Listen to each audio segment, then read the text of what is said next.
আজকে কিন্তু গাছ লাগানোর পালা। ১০০ টাকা দিয়ে ফ্লিপকার্ট থেকে আমি কোকোপিট কেকগুলো কিনে নিয়েছি। এটাকে জলে ভিজিয়ে রাখলে অনেকটা পরিমাণে ফুলে যায়। প্রায় এটার মধ্যে আমি ৩ লিটার জল দিয়েছি, কিন্তু আরও দিতে হতো।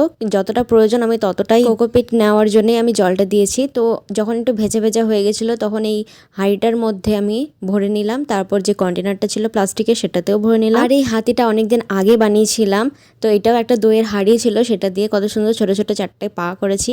আর এটার মধ্যেও আমি কোকোপিটটা দিয়ে নিচ্ছি। এখানেও কিছু একটা গাছ লাগিয়ে দেবো। তারপর ছাদ থেকে একটা ইনডোর প্ল্যান্ট নিয়ে এলাম।